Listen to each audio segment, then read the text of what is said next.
You think you know what a hero looks like. You picture a jaw, broad shoulders, maybe a scar. A man who's been in enough fires that smoke doesn't bother him anymore. That's the image Hollywood sold us, and most of us bought it without checking the receipt.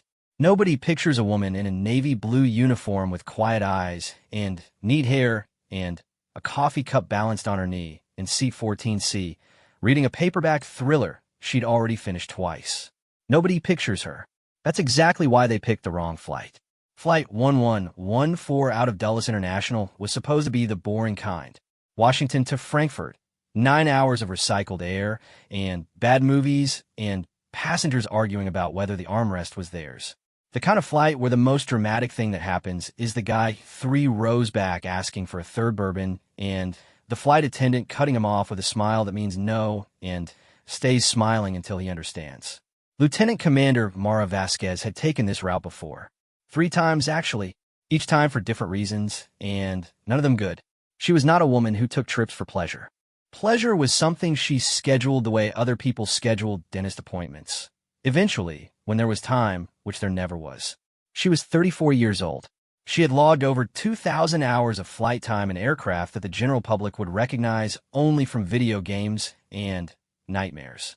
She had landed on aircraft carriers in the dark, in rain, in seas that were doing everything they could to kill her. She had done things that had no names in any official document. She was on administrative leave. The paperback was a prop, mostly, a way to look like someone not worth talking to.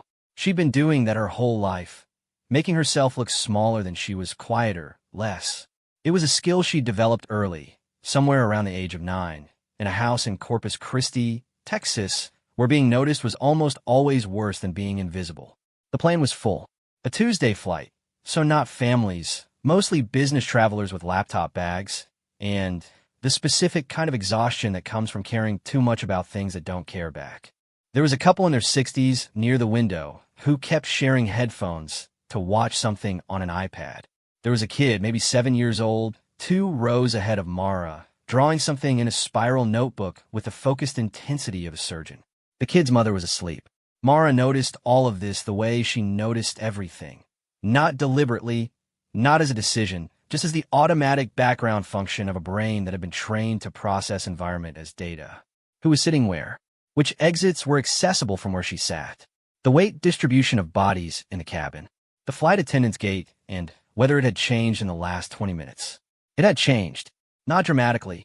Not the way it changes in movies, where someone's whole face crumbles and the secret is obvious. It was smaller than that. A half-second hesitation before the galley curtain. A reach for the intercom handle that stopped before it touched. Mara closed her paperback. She didn't move. Moving was the wrong thing to do. She sat with the book on her knee and watched through the relaxed face she'd built like a mask over the years, and she counted. 4 of them. She hadn't been sure at first. 2 were obvious. They'd gone up the left aisle within 8 minutes of each other, which was too coordinated to be coincidence and too deliberate to be bathroom urgency. The third she'd clocked during the meal service, the way he'd held his tray with both hands and kept his elbows in like a man conserving space, like a man wearing something under his jacket he didn't want to jostle. The 4th one she almost missed. He was good, seated 3 rows behind her on the right, and he had spent the entire flight doing exactly what she was doing, looking like nobody. He'd asked for water twice. He'd looked out the window. He'd been so ordinary that her brain had nearly filed him as background and moved on. She caught it in his hands, the way they were resting on his thighs. Too still. Not the stillness of relaxation. The stillness of something coiled. She knew that stillness. She'd felt it in her own body more times than she could count. The stillness before. The first scream came 4 minutes later. It didn't come from the front of the plane. It came from the galley, which told her they'd taken the crew first, which was smart, which meant these were not amateurs. The scream was cut off fast, which told her something about the method, which she filed away without letting herself feel anything about it. The man in the aisle seat, the one with the jacket, the conserved elbows, stood up. He was not tall. That surprised her slightly. Not because size mattered. She knew better than that. But because people who wanted to terrify rooms usually led with their bodies, and he led with his voice, which was the smarter choice. Everybody stay in your seat. Not loud. Controlled. The voice of a man who had practiced this, who understood that a scream gets people moving and a calm voice gets them frozen. He was right. The cabin locked up. 60, 70 people all making the same calculation at the same time. Whether this was real, whether they should do something, whether doing something was worse than not. Mara had already done her calculation. She didn't move. Not yet. The second man, the one from the left aisle, walked back through the cabin with his arm extended, something in his hand that the overhead lights caught wrong, in a way that made the woman in 12A press both hands over her mouth and make a sound behind them. He was moving toward the cockpit door, which meant they'd done this in the right order. Cabin crew first, cockpit second, passengers last. The couple with the iPad had stopped watching their movie. The woman's face was the color of paper. The man had his hand over hers, pressing, the way people do when they want to stop something from shaking. The kid with the notebook was still drawing. Mara looked at the kid for exactly 1 second. Then, she looked at the exit row 2 seats ahead of her.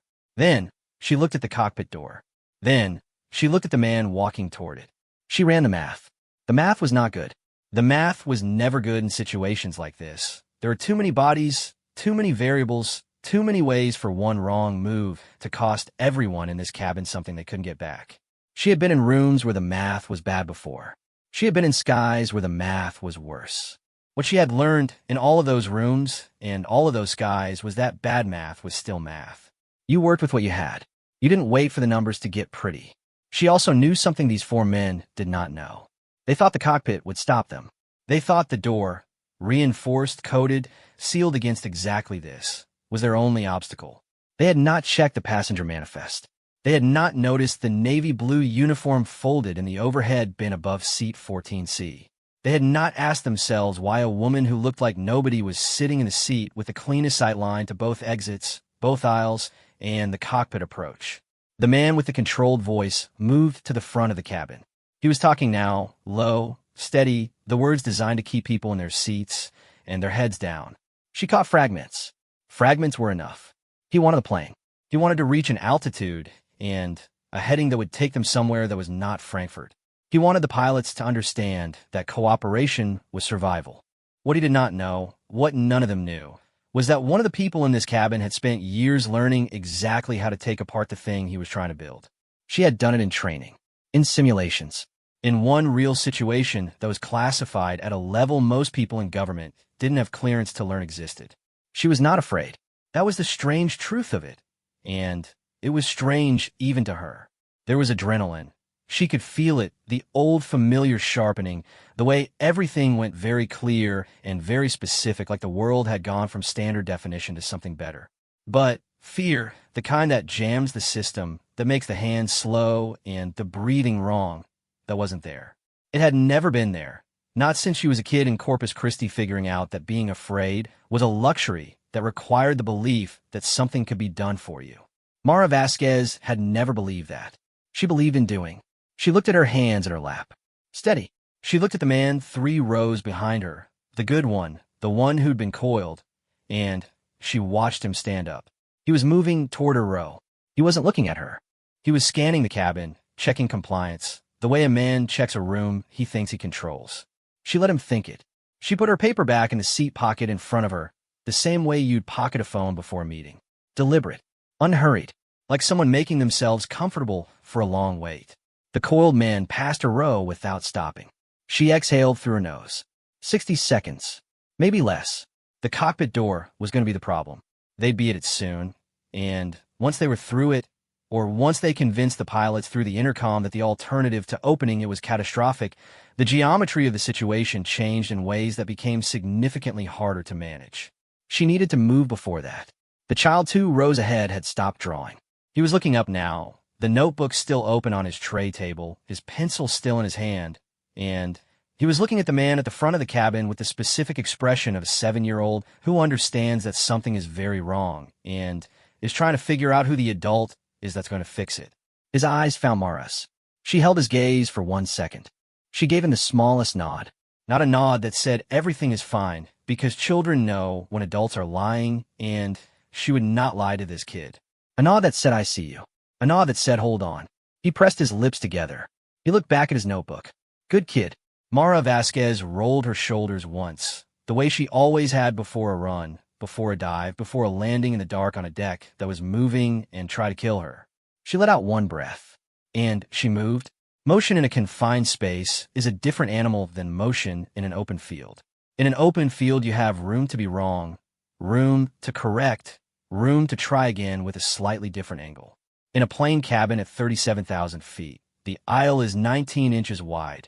The ceiling is low enough to change how you carry your shoulders, and the people seated on either side of you are not cover. They're consequence. Every variable you introduce has a cost, and the cost is paid by bodies that have nothing to do with the situation except that they chose this flight on this Tuesday, which turns out to have been the worst decision they'd made in years, possibly ever. Mara knew all of this.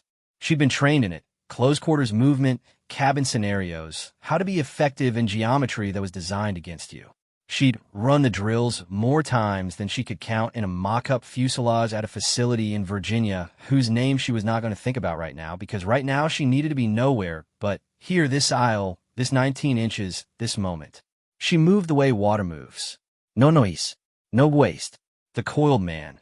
She'd mentally tagged him for because he was the fourth she'd identified, and she needed her head organized, was at the back of the cabin near the rear galley. He'd gone there after passing her row, which meant his job was to control the aft section while the other three managed the front and the cockpit approach. Divide the cabin. Classic. It told her, again, that whoever had planned this had planned it, which also meant there were people on the ground who knew this flight and its layout and its staffing. She shelved that. Ground problems were ground problems. Right now, she had a plane. The man at the front, she'd called him one, the controlled voice, was at the cockpit door. He had the intercom handset off the wall, and he was speaking into it with the same measured calm he'd used on the cabin, the voice of a man who believed that calm was power. He wasn't wrong, but he was also not fully wrong, and that was his problem. He understood the power of calm. He did not understand that the person most likely to dismantle his plan was also, at this moment, the most visibly calm person on the plane. 2 and 3 were mid-cabin. 2 was working the left side, 3 the right, both of them doing slow passes that kept people's heads down and their hands visible. It was disciplined. She gave them that. She gave him nothing else. She moved up the left aisle during the brief window when 2 had his back to her. He'd stopped at a row to address someone, a man who'd apparently made the mistake of reaching for something in the overhead bin, and 2's attention was fully committed to making an example of the kind that gets remembered. Mara slid past in the seconds that brought her low and close to the seats on the right, moving the way you move when you need to be a shape that doesn't register. She was 4 rows from the front when 3 saw her. 3 was young, late 20s, maybe with a wide-set stance of someone who'd done some training, but not enough, the kind of man who drilled for scenarios and not for the things scenarios can't give you, which is the moment when something goes wrong in a way the scenario didn't cover. He saw her moving. His face went from controlled to surprised in a way that he tried to cancel and couldn't completely. That half second of surprise was hers. She didn't give him time to close it. What happened in the next 11 seconds was not something she could have described to you in a way that would make it feel the way it felt. Not in real time, not in the aisle of a plane with people pressed against their seats on both sides watching something they didn't have a category for. It was compact. It was ugly in the functional way that things built for necessity are ugly. It ended with 3 sitting down in the aisle seat of row 8 in a way that was going to need medical attention eventually, but was not going to be a problem right now. She took what he'd been holding. She kept moving. 2 had heard. He was coming fast, not calm now, the discipline cracking under the reality that something had gone wrong in the way the scenario didn't cover, and he was bigger than 3, and he was angry rather than surprised, which was a different problem set. Anger moves straight. It commits. It doesn't do well with diagonal. She went diagonal. There was a man in the aisle seat of row 6 who was going to have a story he'd tell for the rest of his life about the woman who used his armrest as a pivot point during an act of hijacking. She'd apologize later if she got the chance. 2 went into the overhead compartment door. Not hard enough to be permanent. Hard enough. She didn't look back. 1 had heard. Of course 1 had heard. 1 was good. 1 had the intercom in his hand, and his body was already turning, and he was reading the cabin in the same way she'd been reading it from seat 14C, the same background data processing, the same threat calculation. He saw her, and he understood what he was seeing faster than 3 had, faster than 2 had, and his reaction was not surprise. His reaction was to put himself between her and the cockpit door. Smart. She stopped. They were 8 feet apart. The cabin was fully silent in the way that only happens when 60-something people are all having the same thought at the same time. And the thought is, what happens now? Sit down, he said. The same voice. Still controlled. But she could hear, underneath it, the thing that voice was working to hold down. Not fear exactly. More like the specific distress of a plan encountering a variable it hadn't modeled. She looked at him the way she'd looked at bad weather from a cockpit. As information, as a set of conditions, as something to be solved.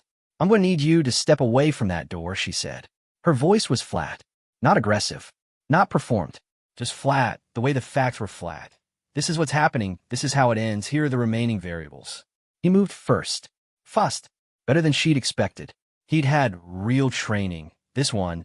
Not the drilling for scenarios kind, but something more, something that had put him in rooms where the stakes were what they were, and the consequences were real. She felt that in the first half-second of contact, the difference between someone who'd practiced and someone who'd survived. They were in the aisle. 60 people watching. The kid with the notebook wasn't drawing anymore. He had his face pressed into his mother's arm, which had been the right decision for a 7-year-old, and the mother was awake now and holding him with both arms, and her eyes were closed. It lasted 40 seconds. 40 seconds is a long time in a plane aisle.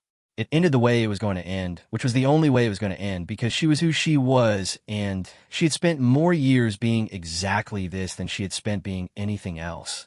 One was seated, contained, not permanently damaged. She'd been careful about that, the way she was always careful, because the job was never about damage. The job was about outcome. She straightened up. Her shoulder was going to complain later. She already knew that. She turned to the cockpit door, for it was at the back of the cabin. She could feel him, hadn't forgotten him, had kept him in the background calculation the entire time, a variable she hadn't resolved. She turned so she could see him in her peripheral sight. He hadn't moved. He was standing in the aisle at the rear of the cabin, and he was looking at her, and what she saw on his face was not what she'd expected. Not rage, not the decision to come at her. Something quieter, more complicated, the face of a man who was running his own calculation and arriving at his own answer. She held the space between them. The cabin hummed. 37,000 feet of nothing on the other side of those aluminum walls. The engines sound constant, the same sound it had been for hours, indifferent to all of it. Fur looked at her for a long moment. He looked at one, sitting in the aisle seat with his hands where she'd put them. He looked at two, visible through the gap between seats, also sitting. He set something down on the seat beside him. He sat. She let herself breathe. She turned back to the cockpit door and knocked on it with a specific pattern that pilots and crew used, the one she knew because she was the kind of person who knew exactly those things, and she waited. Nothing. She knocked again. Flight crew, this is Lieutenant Commander Mara Vasquez, United States Navy. The cabin is secure. I need you to open this door. Silence for 5 seconds. The intercom crackled. A voice came through it. Male, tight. The voice of a man who had been sitting behind a reinforced door listening to sounds he couldn't interpret for the last 6 minutes, and had been doing everything he could with the radio. What? Can you repeat? The cabin is secure, she said again. For subjects, all contained. No passengers critically injured. I need you to open this door and return us to the correct heading. We should also notify ground at Dulles and Frankfurt what we have coming in, because the federal agents are going to want to be ready. A longer silence. Then, who did you say you were? She almost smiled. Almost. Someone who really just wanted to finish her book, she said. She heard, through the door, a sound that might have been the co-pilot laughing. Or it might have been the particular noise that people make when the thing that was crushing them lifts. The lock turned. The door opened. The pilot was a man in his 50s, gray at the temples, with the particular eyes of someone who had held it together by sheer will for the last 10 minutes, and was now very close to not holding it together at all. He looked at her. He looked at the cabin behind her. He looked at the man in the aisle seat of row 3. He started. Were the pilots able to get a distress signal out? She said. He blinked. Refocused. Yes. Standard squawk. They'll know at Frankfurt and Dulles. Good. She stepped aside from the doorway. You should get back in there. Stay on the heading. I'll manage the cabin until we're on the ground. He looked at her again. The whole of her, The blue uniform and the overhead bin she was going to retrieve, the shoulder she was already carrying differently than she had been, the total absence in her face of the expression he was looking for, the one that said this was extraordinary, the one that said she had surprised even herself. She didn't have that expression. She had the face of someone who had done the thing and was already moving to the next thing, which was what happened when you'd been the person who did things for long enough that the extraordinary stopped feeling like anything other than the work. He nodded. He went back into the cockpit. She turned to the cabin. 60-something faces looking at her. The couple with the iPad. The business travelers with the laptop bags. The man whose armrest she'd used as a pivot, who was going to have a story. The kid who had his face out of his mother's arm now and was looking at her with his pencil still in his hand. She walked back to row 14. She reached into the overhead bin and pulled down the navy blue uniform folded inside, and she hung it over the seat in front of her. She sat down. She picked up her paperback. The page she'd been on was still there, the spine cracked at exactly the right spot. She found her place. She read the same sentence 3 times before it stopped looking like shapes and started looking like words. The cabin was quiet. The engines were quiet. 37,000 feet of sky on every side. All of it the same blue it had been an hour ago, an hour before that. All the way back to Dulles, and a boarding gate, and a Tuesday that had seemed ordinary enough. The flight attendant, the one who'd been in the galley, appeared through the curtain. She was pale. Her hands were not entirely steady. She looked at Mara, and then at the cabin, and then back at Mara. She started. Is there anything? Water would be great, Mara said. And if you have any of those little pretzels left. The flight attendant stared at her for 1 full second. Then, she went to get the pretzels. The thing about surviving a thing is that it doesn't stop being a thing just because you survived it. Mara knew this the same way she knew the weight of a flight suit, and the specific sound an engine makes when it's about to give you a problem you have to solve right now. She knew it in her body, before she knew it in words, the way people know things that were taught to them by experience rather than explanation. She ate the pretzels. She drank the water. She felt her shoulder throbbing in the specific register of a joint that had been asked to do more than joints are typically asked to do, and was registering its complaint through the only channel available to it, which was sustained and escalating discomfort. She made a note of it and moved on. The cabin had reorganized itself around the new reality the way people do, the shock compressing into something more manageable. Conversations starting in low voices, the human instinct to process out loud slowly overcoming the instinct to stay silent and invisible. The man whose armrest she'd used had turned all the way around in his seat to look at her twice. She'd met his eyes once, and he turned back around and had not looked again, which she respected. The couple with the iPad were holding hands on the shared armrest, the woman's head resting against the man's shoulder, neither of them watching anything anymore. One was still in the aisle seat of row 3. She'd secured him properly. She'd had to borrow a set of zip ties from the emergency kit under the attendant's seat, which the lead flight attendant, whose name turned out to be Giselle, had produced with the focused efficiency of someone converting shock into action, which was its own kind of survival mechanism, and Mara recognized it and liked it. 2 was in row 8, for was at the rear, secured to his seat, and he had not said a single word since he sat down. Not to her, not to the cabin crew, not to the other 3. He sat with his hands in his lap and looked at nothing, and Mara had looked at him several times in the way she looked at things she hadn't finished understanding. 3 had a dislocated shoulder. He was aware of this and managing it with a stoicism that she had noted. He also hadn't said anything. It was one who talked. He started talking about an hour out from Frankfurt, low, not to her specifically, not to the cabin, but in the manner of a man who has been holding a thing inside a container, and the container has developed a leak. She was in 14C. He was in row 3. She could hear him clearly enough. He wasn't explaining himself. He wasn't justifying. He was doing the thing people do when the plan they built their world around has stopped working, and they haven't yet built a new one. Talking into the gap where the plan used to be, filling it with words, because silence is where the new reality lives, and the new reality is not survivable yet. She didn't look at him while he talked.